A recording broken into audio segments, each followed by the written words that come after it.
वो जो खून आज भी हमारे अंदर दौड़ता है, आज भले हम लोग संविधान और कानून का लिहाज करते हुए आज हम लोग हथियार नहीं उठाते हैं, लेकिन आज भी अगर आदिवासी समाज खड़ा हो जाए तो आज भी क्रांति ला सकते हैं। जिंदाबाद जिंदाबाद, आदिवासी एकता जिंदाबाद, जिंदाबाद जिंदाबाद, आदिवासियों के साथ छेड़छाड़ नहीं चलेगा, नहीं चलेगा नहीं चलेगा, आदिवासियों के साथ छेड़छाड़ नहीं चलेगा, नहीं चलेगा नहीं चलेगा। तो आज एचएससी के लिए जमीन किसने दिया? आदिवासियों ने दिया। एयरपोर्ट के लिए जमीन आदिवासियों ने दिया।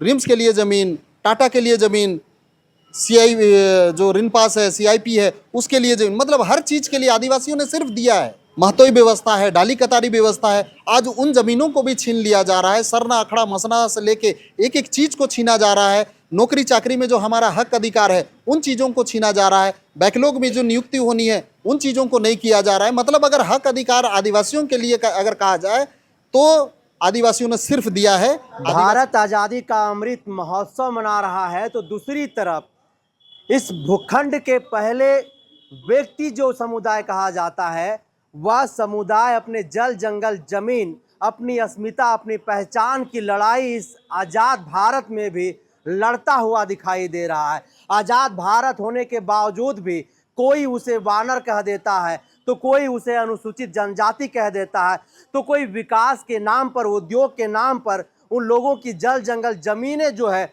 उनसे अधिग्रहण कर लेता है। उसके बाद का जो हाल है वह क्या होता है वह इस आज़ाद भारत में किसी से छुपा हुआ नहीं है। और देश में जब से भारतीय जनता पार्टी की सरकार बनी है तब से इस समुदाय पर जो है वह अत्याचार, शोषण जो है वह लगातार कहीं ना कहीं बढ़ता ही जा रहा है। यह आरोप आदिवासी संगठन के तमाम जो अगुआ हैं वो लगातार कहीं ना कहीं वह लगाते आ रहे हैं। झारखंड एक ऐसा राज्य है भारत के भूखंड पर जहां पर सीएनटी एसपीटी जैसा कानून है जो आदिवासी समुदाय के लिए सुरक्षा कवच के तौर पर जाना जाता है।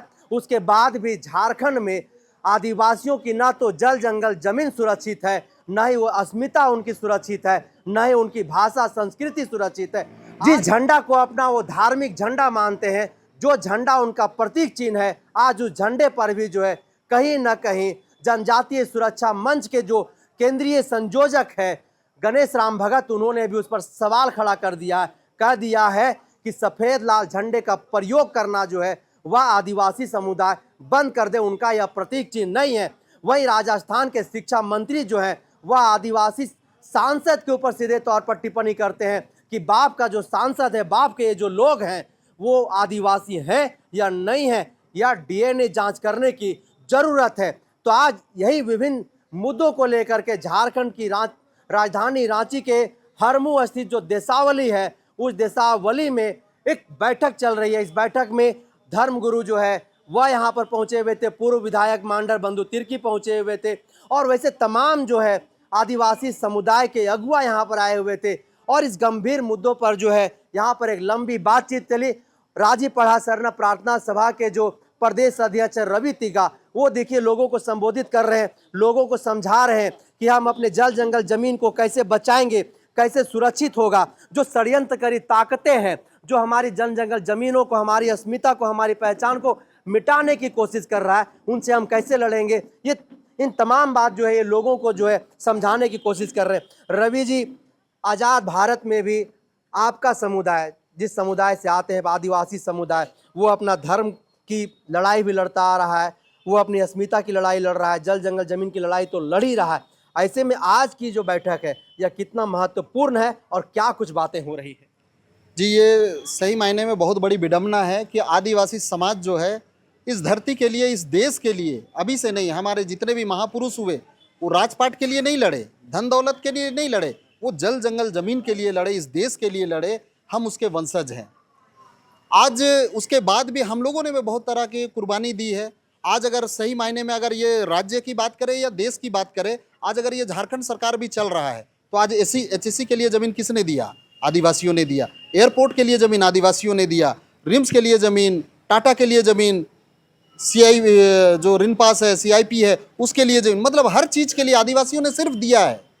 और आज अगर आदिवासी हक अधिकार की बात करें तो यहाँ का जो सरकार है, जिला प्रशासन, पुलिस प्रशासन, आज आदिवासियों के लिए एक पैर में उनको खड़ा होना चाहिए था। लेकिन विडंबना ये है कि आज भी आदिवासी समाज को इतना त्याग और बलिदान करने के बाद भी आज अपने हक अधिकार के लिए, छोटी छोटी चीजों के लिए आज मोहताज रहना आप पड़ रहा लोगों ने तो दिया, लेकिन मिला उसके बदले में क्या? चाहे झारखंड के 24 वर्ष की हम बात करें या फिर आज़ादी के 75 वर्ष की हम बात करें। है। इसी बात की मतलब अफसोस है कि हम लोगों ने तो सारा कुछ दे दिया, अपना खेत बाड़ी से लेकर हर कुछ दे दिया राजहित राष्ट्रहित में, लेकिन आज आदिवासी समाज को ना उसकी पहचान मिल रही है। सरना धर्म कोड के लिए हम लोग लगातार लड़ रहे हैं, ना सरना धर्म कोड की पहचान मिल रही है, ना हमारा रैयती जमीन बच रहा है, ना भुइयारी जमीन बच रहा है। यहाँ तक कि हमारी जो पहनई व्यवस्था है, महतोई व्यवस्था है, डाली कतारी व्यवस्था है, आज उन जमीनों को भी छीन लिया जा रहा है। सरना अखड़ा मसना से लेके एक एक चीज को छीना जा रहा है। नौकरी चाकरी में जो हमारा हक अधिकार है उन चीज़ों को छीना जा रहा है। बैकलॉग में जो नियुक्ति होनी है उन चीज़ों को नहीं किया जा रहा है। मतलब अगर हक अधिकार आदिवासियों के लिए अगर कहा जाए तो आदिवासियों ने सिर्फ दिया है, आदिवासी को जो मिलना चाहिए वो भी नहीं मिल रहा है। लेकिन आज तक जो आदिवासियों को छीनने का काम है वो लगातार बदस्तूर। तो ऐसे में CNT SPT जैसे कानून झारखंड प्रदेश में है, जो सुरक्षा कवच भी आपके लिए माना जाता है, फिर उस कानून का इम्प्लीमेंटेशन धरातल पर कहाँ है? अगर आपकी ज़मीनें आपसे छीन ली जा रही है, चाहे धार्मिक ज़मीन की बात हो, चाहे भूमिहरी ज़मीन की बात हो, चाहे रैयती ज़मीन की बात हो, अगर वो तमाम चीज़ें उसके बावजूद भी छीन ली जा रही है, तो सत्ता में बैठे जो हुक्मरान है वो क्या कुछ कर रहे हैं? सही बात है कि हमारे लिए हमारे पुरखों ने लड़ा, तभी जाके ये CNT एक्ट बना, SPT एक्ट बना। अंग्रेज विवश हुए, उन्होंने हमारी भावनाओं तक को समझा और वो CNT एक्ट और SPT एक्ट बनाए। लेकिन विडंबना ये है कि आज जो झारखंड सरकार हो या देश की केंद्र की सरकार हो, आज हम लोगों को इन तमाम चीज़ों को नहीं समझ पा रहे हैं। जबकि CNT एक्ट वो आज भी हमारा कवच है, आज भी उसमें हमारे हक अधिकार के बारे में कहा गया है। लेकिन उसको इम्प्लीमेंट करने के लिए जिनको जिम्मेवारी दी गई है, आज वो लोग अपने कर्तव्य से विमुख हो गए हैं और वो लोग आज निरंकुश टाइप से, आज वो लोग मतलब देश के लिए, हित के लिए काम नहीं कर रहे हैं। वो आज भी अपना जेब भरना चाह रहे हैं, पेमेंट से उनका पूरा नहीं होता है। आज भी वो लोग मतलब दलालों पर मोहताज हैं कि वो मतलब कहीं भी उल्टा सीधा करे उस पर वो या फिर चुप्पी साधे रहेंगे या उनका मदद करेंगे, उनसे अपना पॉकेट भरेंगे। और बहुत सारे लोग इस मामले में जेल भी गए, लेकिन पता नहीं चलता है ये मतलब विकास के नाम पे ये कैसा अंध विकास है कि लोग को अपना हित तक समझ में नहीं आता है। वही 2 जून की रोटी खाना है, उसी तरह से सुकून और चैन से रहना है, लेकिन ये चीज़ समझ में नहीं आता है। और यहाँ के जो लोग, जिसको हम लोग आदिवासी समाज के लोग खासकर, अगला को हम लोग बुद्धिजीवी समझते हैं, पढ़े लिखे सभ्य समझते हैं, आज वो लोग ऐसा काम करते हैं जो कि मतलब इंसानियत को शर्मसार कर रहा है। ऐसे में आज हुल दिवस है, हुल का मतलब विद्रोह होता है। 1855-56 में सिद्धो कान्हू फूलो जानों ने जिस लड़ाई को लड़ी थी, अंग्रेजों के दांत खट्टे कर दिए थे, उस दिवस में आप लोग यहाँ पर बैठक कर रहे हैं, तो उन षड्यंत्रकारी ताकतों को सीधे तौर पर यहाँ से क्या चेतावनी है? जी, आज हम लोग सही मायने में ये जो बैठक है, हमारे जो महापुरुष हैं उनको हम लोग श्रद्धांजलि देने के लिए ही हम लोग बैठे हैं। उनके जो उन लोगों ने जिस लिए अपना प्राणों की आहुति दी, आज हम लोग उनको याद कर रहे हैं। और वाकई में मतलब जो जितने महापुरुष हुए, सिद्धू कान्हू, बीर बुद्धू भगत, रुनिया झुनिया, ये तमाम लोग इसके लिए वो अपना प्राणों की आहुति दिए। आज हम लोग यहाँ पर इकट्ठा हैं, आज हम लोग इसी विषय पर बात कर रहे हैं कि आज भी जो बदस्तूर ये जारी है, आज भी हमारी जगह ज़मीन छीनी जा रही है। ये लगातार आप इस एक सप्ताह की अगर घटना देखें तो चाहे सत्यारी टोली की घटना है, कि मुरहू की घटना है, कि यहाँ कांके जयपुर की घटना है, कि और जगह की घटना है, ओरमांझी में घटना है, इधर मांडर क्षेत्र में घटना है, लगातार इस तरह का घटना हो रहा है। और इसमें कहीं ना कहीं थाना मुख दर्शक ही नहीं बनी हुई है, बल्कि कहीं ना कहीं ये जो वैसे लोग हैं उन लोगों से इनकी मिली भगत दिखती है। तो आज जो यहाँ पर बैठक बैठी गई, इसमें अभी एक तरह से हम लोग दूसरा सेशन हम लोग बैठे हैं। इससे पहले जो हम लोग बैठे, जिसमें कि तमाम संगठन के जो बड़े बड़े अगुआ हैं सारे लोग बैठे। इसमें हमारे परम पूज्य धर्मगुरु बंधन तिग्गा भी थे इसमें उपस्थित, हमारे पूर्व मंत्री बंधु तिर्की जी भी थे, फुलचंद तिर्की जी थे, लक्ष्मी नारायण मुंडा जी भी थे, रंजीत टोपो जी भी थे। उसके बाद खूंटी मुरहू क्षेत्र से भी बहुत सारे लोग आए हैं, जिस तरह से मसीचरण पूर्ति जी और लोग भी जो यहाँ आज उपस्थित हुए। और सबों ने निर्णय लिया कि अब फिर से अब मतलब पुलिस प्रशासन या शायद जिला प्रशासन पर हम लोग अब आंख बंद करके भरोसा नहीं कर सकते हैं। अब इस हूल दिवस के अवसर पर हम लोग को प्रण लेने की ज़रूरत है और फिर से अपने पुरखों की तरह वो जो खून आज भी हमारे अंदर दौड़ता है, आज भले हम लोग संविधान और कानून का लिहाज करते हुए आज हम लोग हथियार नहीं उठाते हैं, लेकिन आज भी अगर आदिवासी समाज खड़ा हो जाए तो आज भी क्रांति ला सकते हैं। तो इसके लिए रणनीति तैयार हुई। 3 तारीख को हम लोग सभी जगह का रिपोर्ट लेके हम लोग बैठने वाले हैं। 4 तारीख को सीएम से मिलेंगे, 5 तारीख को सत्यारी टोली में बैठक है, इसी तरह से जयपुर में 6 तारीख को हम लोग करेंगे, मुरहू में करेंगे। और लगातार ये जो अब मुहिम चल चुका है, अब ये मतलब जो ज़मीन माफिया है, ज़मीन दलाल है, अब उनकी खैर नहीं। तो हूल दिवस पर सीधे तौर पर आदिवासी संगठनों का जो बैठक चल रहा है देसावली में, यहाँ पर यह निर्णय ले लिया गया है कि हूल दिवस के दिन ही हम लोग यह प्रण लेते हैं कि पूर्वजों की तरह ही इस झारखंड प्रदेश में पुनः हुल उल गुलान हम लोग आगाज करेंगे।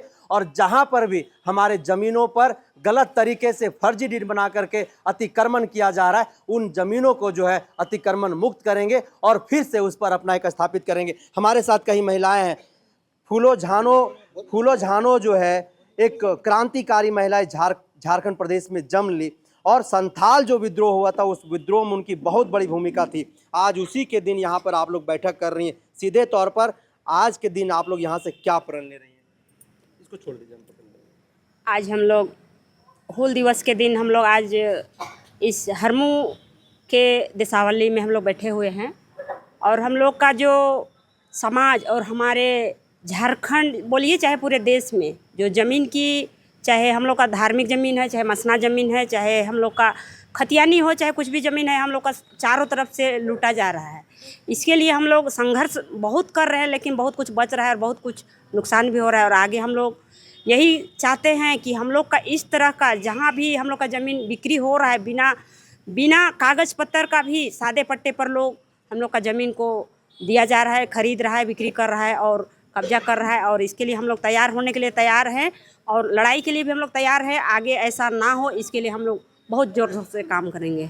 ऐसा आगे ना हो इसके लिए बहुत ज़ोर से हम लोग काम करेंगे। क्या कहेंगे दीदी? देखिए, जो भी आज हूल दिवस के दिन आज हम लोग को जो हम लोग की दीदी लोग थी, आज सिद्धू कान्हू, पीर बुधो, ये तमाम महापुरुषों अपना हक अधिकार के लिए लड़े। आज जितना भी तमाम आदिवासी माँ बाबा से हम कहने चाहते हैं, भाई बहन से, कि उन लोग का जो अधूरा काम था हम लोग को सबको मिल के हम लोग लड़ाई करेंगे। आज जितना भी पवित्र देसावली स्थान में हम लोग जुटे हुए हैं, आज जितना भी सबको ये अपना संकल्प लेते हैं कि हम लोग आगे बढ़ेंगे और जितना भी हम लोग का ज़मीन का या बेटी बहन पर जितना भी अत्याचार हो रहा है उस सब के लिए लड़ने के लिए हम लोग तैयार हैं। और हमेशा आदिवासी समाज अपना हक अधिकार के लिए एक शुरू से ही लड़ते आ रहा है, अपना पहचान के लिए। तो हम लोग पीछे कभी नहीं लौटेंगे, पीछे हम लोग कभी नहीं हटेंगे। और देखिए जो यहाँ पर महिलाएं बैठी हुई हैं वो लाल पार साड़ी पहन करके बैठी हुई हैं, जिनमें लाल और सफ़ेद रंग का कलर है। यही लाल सफ़ेद रंग के कलर पर जो है जनजातीय सुरक्षा मंच के राष्ट्रीय संयोजक है गणेश राम भगत, उन्होंने सवाल खड़ा कर दिया। तो उनको पता होना चाहिए कि लाल का मतलब होता है क्रांति और सफ़ेद का मतलब होता है शांति। तो अगर ये महिलाएं अगर अपने तेवर में आ जाए तो क्रांति भी उत्पन्न कर सकती है, क्योंकि झारखंड का इतिहास रहा है और यह इतिहास भारत की आज़ादी के पहले का है। और सब लोग जानते हैं कि 1855-56 में स्वतंत्रता संग्राम की जब पहली लड़ाई हमारा देश लड़ना शुरू किया था तो यही झारखंड की मिट्टी से शुरुआत हुआ था, जिसे हम लोग संथाल विद्रोह के तौर पर जानते हैं।